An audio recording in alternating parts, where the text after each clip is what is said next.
오늘 함께 보실 하나님의 말씀은 잠언 22장입니다. 잠언 22장 17절부터 21절 말씀입니다. 그러면 다 찾으신 줄 알고 제가 하나님의 말씀을 읽도록 하겠습니다.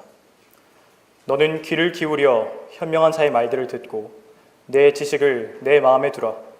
그것들을 내 속에 간직하면 즐거움이 있나니 그것들이 모두 내 입술에 바르게 자리 잡으리라. 너의 신뢰가 주께 있게 하려고 오늘 내가 너에게 이것을 알게 하였으니 바로 너에게라. 내가 조언과 지식의 훌륭한 것들을 내게 기록하였으니 이는 너로 하여금 진리의 말씀들의 확실함을 알게 하며 너에게 사람을 보낸 그들에게 진리의 말씀들을 대답하게 하려 함이 아니냐. 하나님의 말씀을 위해 기도하도록 하겠습니다. 사랑과 자비가 풍성하시며 존귀하시고 전능하신 아버지 하나님, 오전은 이어 오후에도 저희를 이 귀한 경배의 자리로 불러주심을 감사를 드립니다. 귀한 손길로 인해 점심 식사를 할 수 있게 하셨고 또한 귀한 교제를 나눌 수 있도록 하나님께서 인도해 주셨습니다. 이 모든 은혜로 인하여 감사를 드립니다. 이제 다시 한번 저희가 하나님께 나아가 마음을 모으고 집중하여서 하나님께 경배드리길 원합니다. 선포되는 하나님의 말씀을 통해 하나님께서 진정으로 기뻐하시는 풍성한 성령의 열매들을 맺어 나갈 수 있도록 인도하십시오. 말씀을 전파하는 이 부족한 종에게 하나님께서 지혜와 명철과 성령 충만함과 담대함을 허락하여 주십시오. 그리고 하나님의 말씀을 듣는 모든 성도들에게 동일한 지혜와 명철을 허락하여 주셔서 그 말씀을 마음에 잘 심을 수 있도록 인도하여 주십시오. 시작부터 마지막까지 마귀의 모든 공격으로부터 철저하게 지켜 보호하시기를 간구드립니다. 이 모든 기도를 주 예수 그리스도 이름으로 기도드렸습니다. 아멘.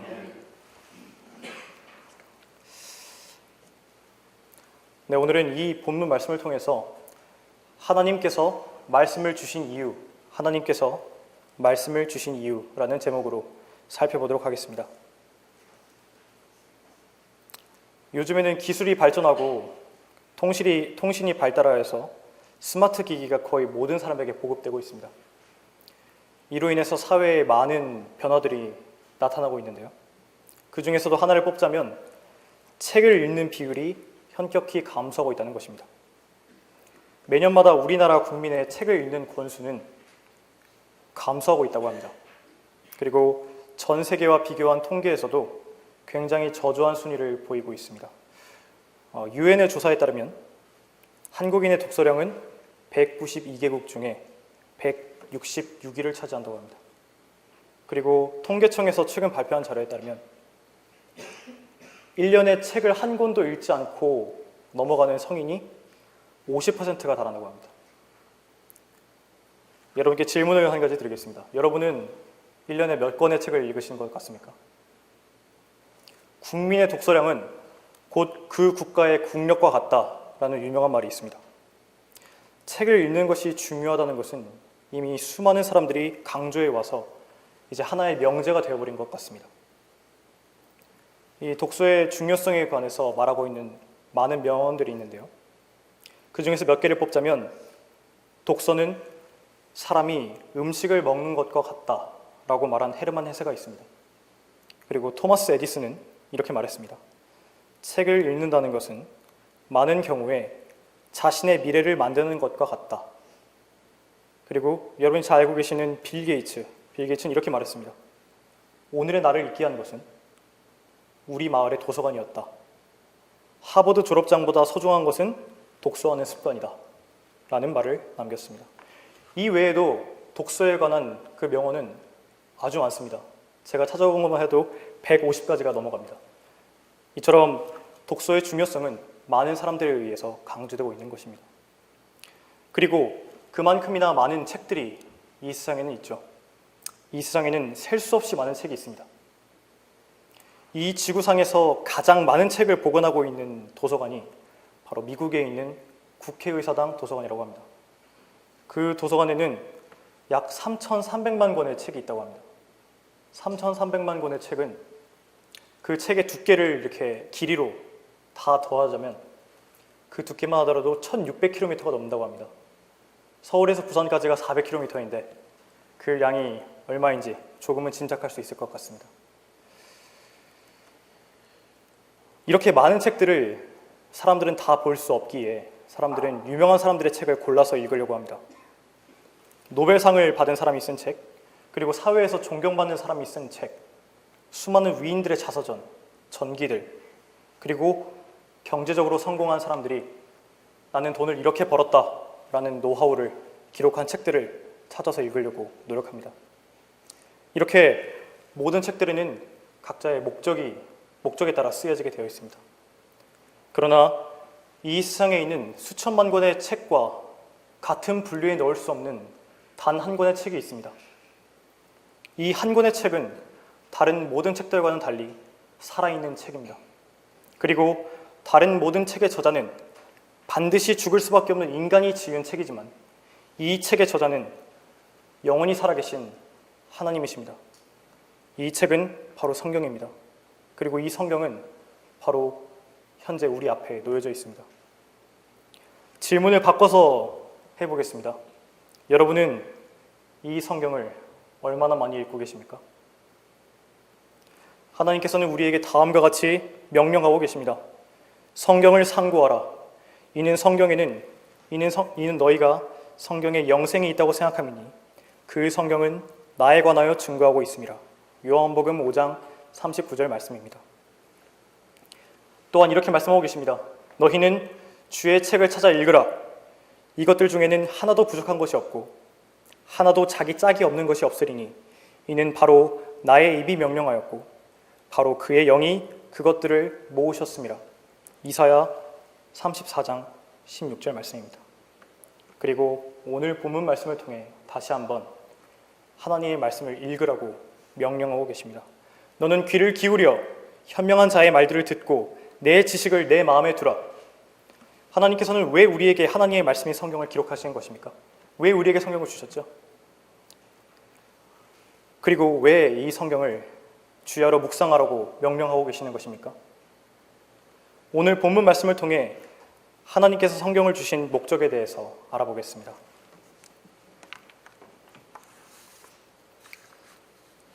하나님께서 말씀을 주신 이유는 첫 번째로 즐거움을 얻게 하기 위해서입니다. 17절 보시겠습니다. 너는 귀를 기울여 현명한 자의 말들을 듣고 내 지식을 내 마음에 두라. 그것들을 내 속에 간직하면 즐거움이 있나니 그것들이 모두 내 입술에 바르게 자리 잡으리라. 하나님께서는 현명한 자의 말들에 귀를 기울이라고 말씀하셨습니다. 그리고 하나님의 말씀을 마음에 간직하라고 명령하고 계십니다. 이 이유는 하나님의 말씀에 귀를 기울이고 그것을 마음에 간직하면 즐거움이 있게 되기 때문입니다. 그러나 여기에는 조건이 있습니다. 단순히 하나님의 말씀을 읽는 자가 아니라 마음속에 간직하는 사람에게 즐거움이 있다고 말씀하셨습니다. 성경을 읽는 다양한 유형들이 있습니다. 그 중에서 성경 읽기를 하루에 치러야 할 하나의 의식처럼 처리하는 사람이 있습니다. 눈으로 재빠르게 내용을 훑고 그 내용이 마음에 채 심기기도 전에 휙 하고 성경을 덮어버리는 것입니다. 그래서 하루에 해야 할 그 투두리스트를, 그 목록 하나를 지워버리는, 그렇게 하나님의 말씀을 처리해버리는 사람들이 있습니다. 이렇게 성경을 읽는 사람은 성경을 통해 얻을 수 있는 어떤 유익도 받지 못합니다. 하나님께서 말씀을 통해 주시고자 하는 하나님의 뜻을 발견할 수 없을 뿐더러 그리스도인으로서 마귀를 대항할 수 있는 힘조차 얻지 못하게 되는 것입니다. 본문의 말씀은 하나님의 말씀을 마음속에 간직함으로 즐거움을 얻게 된다고 하셨습니다. 하나님의 말씀을 마음속에 간직하기 위해서는 무엇보다도 성경을 읽을 수 있는 여유 있는 시간과 성경에 집중할 수 있는 환경이 절대적으로 필요합니다. 그리고 이 시간을 여러분의 가장 우선순위에 두어야 합니다. 어떤 일에도 이 시간을 타협해서는 안 되는 것입니다. 이렇게 잘 준비된 상태에서 하나님의 말씀 앞에 겸손한 마음으로 나아가 하나님을 만나야 합니다. 성경의 말씀 한 단어에 집중하고 이 말씀이 무엇을 뜻하는지 기도하면서 하나님의 말씀을 읽어야 합니다. 소는 여물을 4번 씹고 소화시킨다고 합니다. 그것을 반추라고 하는데요. 되새김질을 하는 것입니다. 그것과 마찬가지로 우리 또한 하나님의 말씀을 오랫동안 씹으면서 음미해야 합니다. 그래야 하나님의 말씀을 우리의 마음 안에 간직할 수 있는 것입니다. 하나님께서는 성경 말씀을 암기하라고, 암송하라고 명령하십니다. 잠언 7장 2절 3절에는 내 계명들을 지키라. 그리하면 살리라. 내 법을 내 눈동자처럼 지키라. 그것들을 내 손가락에 묶으며 내 마음판에 새기라. 마음판에 새기라고 명령하셨습니다. 우리는 모든 성경을 다 암송할 수는 없습니다. 그러나 계획을 세워서 한 주에 한 구절 또는 2주에 한 구절 이렇게 정해서 하나님의 말씀을 부지런히 우리의 마음판 안에 새겨야 하는 것입니다. 우리의 마음 안에 이렇게 간직된 하나님의 말씀은 마침내 우리의 마음속에서 즐거움과 기쁨이라는 열매를 맺게 됩니다. 말씀을 통해 주시는 즐거움만이 우리가 참으로 바라야 할 기쁨과 즐거움입니다. 사랑하는 성도 여러분, 여러분이 말씀을 통해 어린아이처럼 즐거워하고 기뻐하던 때를 기억해 보십시오. 하나님께서 말씀을 통해 주시는 즐거움을 한 번이라도 맛본 성도는 이 세상 어디에서도 그와 같은 기쁨을 얻을 수 없다는 사실을 잘 알고 있을 것입니다. 만일 여러분의 삶 가운데에서 이 기쁨이 지속된다면 여러분은 가장 복된 인생을 살고 계신 것입니다. 그러나 여러분의 삶 속에서 하나님의 말씀을 통한 즐거움이 발견된 지 오랜 시간이 지났다면 여러분은 반드시 여러분의 성경 읽는 습관을 돌아봐야 합니다. 하나님의 말씀이 마음에 충분히 심기고 간직되고 있는지 점검해 보십시오. 그리스도인은 마땅히 하나님과의 교제로 인한 즐거움으로 이 세상을 살아가는 사람들입니다. 이 세상 가운데는 우리가 기쁨을 취할 만한 것이 결코 발견되지 않습니다. 만일 세상 속에서 살아가면서 기쁨을 찾는다면 마귀가 주는 일시적인 쾌락에 빠질 뿐일 것입니다. 하나님께서는 성도에게 즐거움과 기쁨을 약속하셨습니다. 주께서 내게 생명의 길을 보여주시리니 주의 면전에는 충만한 기쁨이 있고 주의 오른편에는 즐거움이 영원 무궁토록 있나이다. 시편 16편 11절 말씀입니다. 우리는 욥의 고백을 잘 알고 있습니다.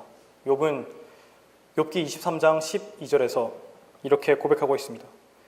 내가 그의 입술의 명령에서 돌아서지 아니하였고 내가 그의 입의 말씀을 내게 필요한 음식보다 더 귀히 여겼도다.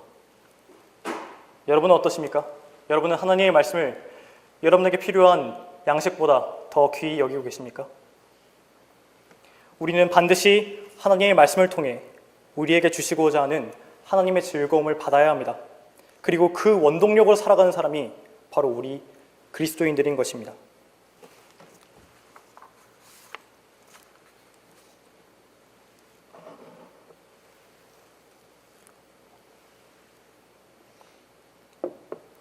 하나님께서 말씀을 주신 두 번째 이유는 하나님을 온전히 신뢰하기 위함입니다. 19절 보시겠습니다.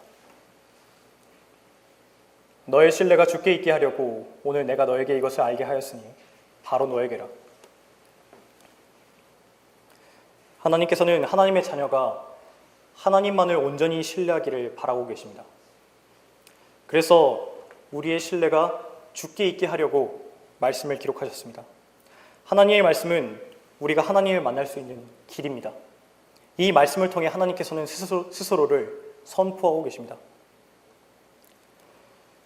이스라엘 민족을 전능하신 손길로 구출해내신 그 역사, 여호수아를 통해 이방 민족을 심판하신 그 놀라운 이적들, 그 외에 하나님께서 행하신 많은 놀라운 일들을 통해 우리는 하나님께서 어떤 분이신지를 알 수 있고 그분의 아들들로서 우리의 아버지를 온전히 신뢰할 수 있습니다. 우리는 성경을 부지런히 읽어서 하나님을 더 알아가야 합니다. 그리고 이를 통해 하나님께서는 우리의 일거수일투족을 살피시는 분이시고 가장 작은 삶의 영역에서조차 모든 부분을 인도하시는 것을 지속적으로 인지해야 합니다. 그래야 우리는 우리의 신뢰를 하나님께 둘 수 있습니다. 그러나 말씀 읽기를 게을리한다면 너무나도 연약한 육신의 몸을 입고 있는 우리는 곧바로 하나님의 존재하심과 역사하심을 망각해버립니다. 그 결과 이 세상을 오로지 혼자의 힘만으로 살아가야 하는 사람처럼 그렇게 행동하는 것입니다. 너무나도 초라해져서 이 세상이 주는 작은 위협에도 크게 놀라고 어깨를 웅크리는 것입니다. 그리고 마음은 무너져 내려서 기도할 수조차 없는 상황에 놓이고 마는 것입니다. 바알의 선지자들을 물리친 엘리야를 우리는 잘 알고 있습니다. 하나님의 놀라우신 능력을 통해 450명의 바알의 선지자들과의 전쟁에서 승리한 엘리야는 곧바로 이세벨이라는 그 여자의 협박에 마음이 무너지게 됩니다. 얼마 전까지만 해도 하나님의 능력을 바로 눈앞에서 체험한 선지자가 한 사람의 협박에 의해 하나님께 두었던 그 굳건한 신뢰를 한순간에 잃어버리게 된 것입니다. 우리 또한 그와 같은 성정에 속한 사람들입니다. 우리의 신뢰가 항상 굳게 있게 하기 위해서는 하나님의 말씀을 부지런히 곁에 두고 읽어야 합니다. 성경을 읽지 않는 사람은 하나님을 신뢰할 수 없습니다. 하나님을 신뢰하지 않는 사람은 결코 응답받는 기도 생활을 할 수 없습니다. 오직 믿음으로 구하고 아무것도 의심하지 말라. 의심하는 자는 마치 바람에 밀려 요동하는 바다 물결과 같으니 그 사람은 주께로부터 어떤 것이든 받으리라 생각하지 말라. 야고보서 1장 6절 7절 말씀입니다. 우리가 하나님께 드리는 그 기도가 응답되기 위해서는 그 기도는 온전히 하나님을 신뢰하는 가운데 드려져야 할 것입니다. 그러나 하나님만을 신뢰하지 않고 자신의 육신의 지혜나 돈이나 다른 사람에게 신뢰를 두고 하는 기도는 결코 하나님을 기쁘시게 할 수 없고 또한 응답받을 수 없는 기도인 것입니다. 그렇다면 하나님께 신뢰를 두게 하기 위해서 하나님을 온전히 믿기 위해서는 어떤 것이 필요할까요? 하나님을 온전히 믿을 수 있게 하는 것은 바로 하나님의 말씀입니다. 그러므로 믿음은 들음에서 나오며 들음은 하나님의 말씀에 의해서니라. 로마서 10장 17절 말씀입니다. 우리는 하나님의 말씀을 읽어야 하고 부지런히 귀를 기울여야 합니다. 그럼으로써 하나님에 대한 믿음이 생길 수 있고 그 믿음이 점차 강해질 수 있는 것입니다. 그리고 강해진 그 믿음을 바탕으로 하나님께 기도로 나아갈 때 응답받을 수 있는 것입니다. 그리스도인의 삶에서 말씀을 읽는 것과 기도하는 것은 두 가지 필수적인 요소입니다. 어떤 그리스도인도 말씀만 읽고 살아갈 수 없습니다. 그리고 어떤 그리스도인도 기도만 하면서 살아갈 수 없습니다. 말씀을 읽고 기도하면서 하나님께 날마다 더 가까이 나아가는 성숙한 성도로 성장하는 것입니다. 여러분의 신뢰를 다른 곳에 두지 마십시오. 세상에는 다양한 곳에 신뢰를 두며 살아가는 사람들이 있습니다. 부자는 자신이 가진 돈에 신뢰를 두며 살아갑니다. 그리고 지식인은 자신이 가진 지식과 명철에 신뢰를 두며 살아갑니다. 그리고 거의 모든 사람들이 사람들에게 신뢰를 두며 살아갑니다. 그러나 우리는 우리의 신뢰를 하나님께 두는 사람들입니다.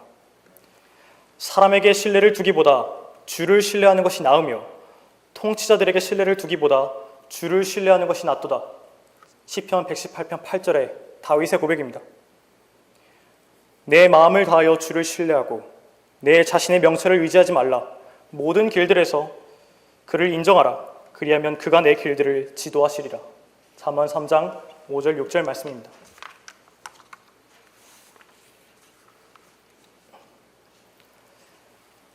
하나님께서 말씀을 주신 세 번째 이유는 진리의 말씀들을 대답하게 하기 위함입니다. 20절을 보시겠습니다. 내가 조언과 지식의 훌륭한 것들을 내게 기록하였으니 이는 너로 하여금 진리의 말씀들의 확실함을 알게 하며 너에게 사람을 보낸 그들에게 진리의 말씀들을 대답하게 하려 함이 아니냐.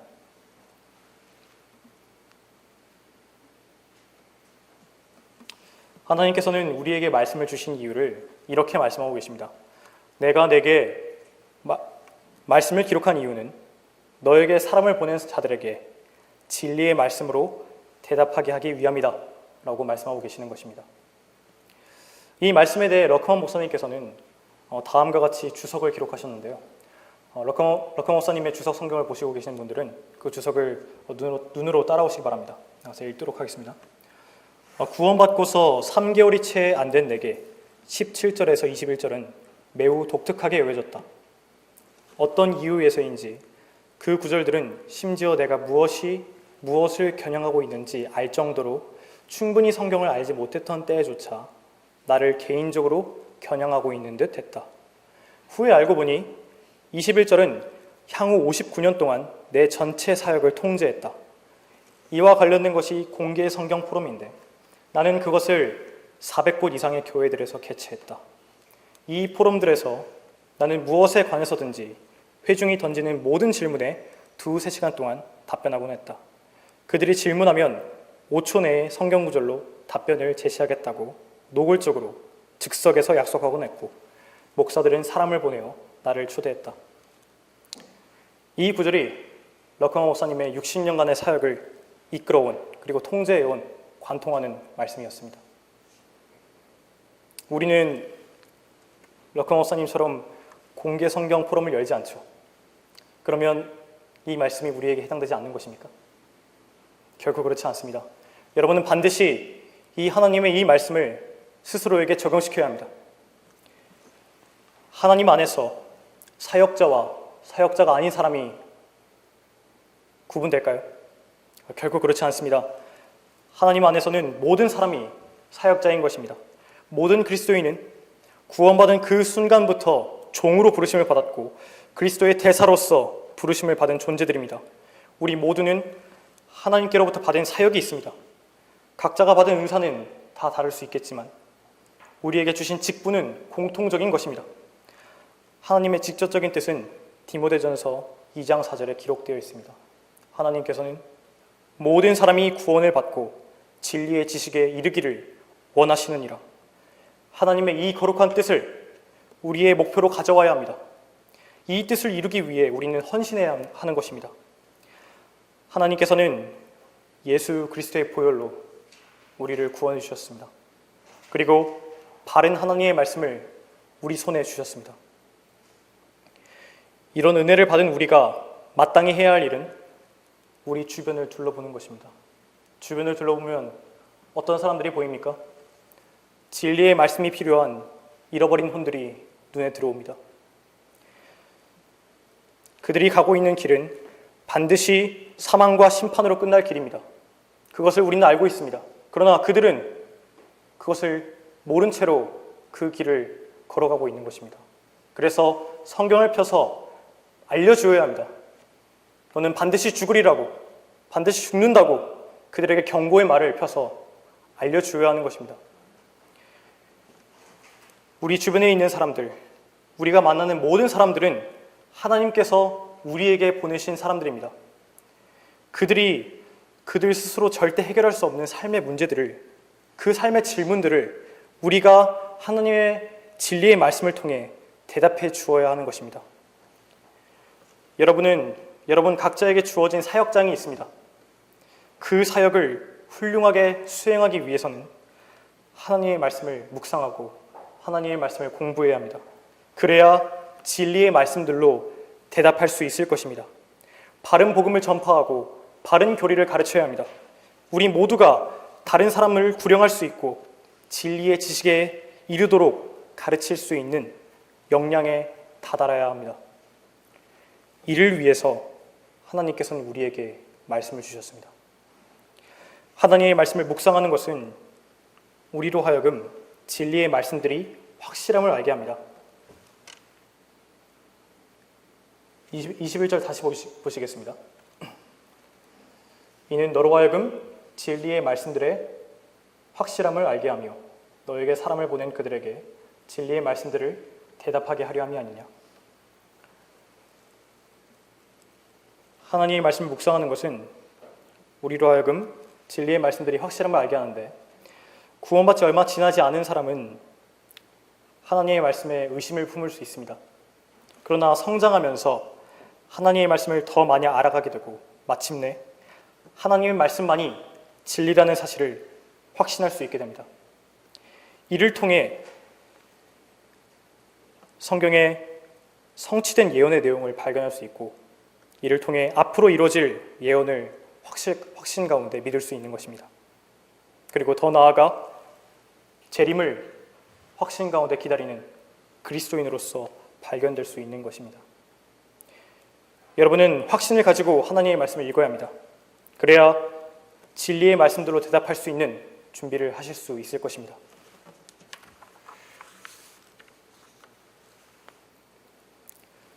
결론을 맺겠습니다. 하나님께서는 우리에게 성경을 주셨습니다. 그리고 이 성경을 주야로 묵상하고 마음에 새기라고 명령하셨습니다. 여러분은 하나님의 그 명령에 잘 순종하고 계십니까? 만일 그렇다면 여러분은 즐거움 가운데 거할 것이고 하나님 한 분만을 신뢰하면서 살아갈 것이며 그리고 여러분 주위의 다른 사람들에게 이 진리의 말씀을 전파할 수 있는 준비가 되어 있을 것입니다. 그러나 이러한 삶이 발견되지 않는다면 나는 하나님의 말씀을 하루에 얼마나 읽고 있는지, 그 시간은 충분한 것인지, 말씀을 읽는 환경은 적절한지 다시 한번 돌아보십시오. 독서량이 감소한다고 하여 수많은 그것을 경고하는 뉴스들이 쏟아져 나오고 있습니다. 그러나 우리에게 중요한 것은 훨씬 더 중요하고 더 중요한 문제는 하나님의 말씀을 읽는 독서량이 감소하고 있다는 것입니다. 다시 한번 하나님 앞에 결심하십시오. 하나님의 말씀을 더 많이 읽겠다고 결심하시기 바랍니다. 오늘 말씀을 읽을 장기적인 계획을 세우십시오. 말씀을 더욱 사랑하여 하나님께 더더욱 사랑받는 여러분 모두가 되시기를 바랍니다. 요한복음 14장 21절을 읽고 설교를 마치겠습니다. 나의 계명들을 가지고 그것들을 지키는 사람은 나를 사랑하는 사람이니 나를 사랑하는 사람은 나의 아버지께 사랑을 받으리라. 또 나도 그를 사랑하여 그 사람에게 나 자신을 나타내리라. 고하시더라.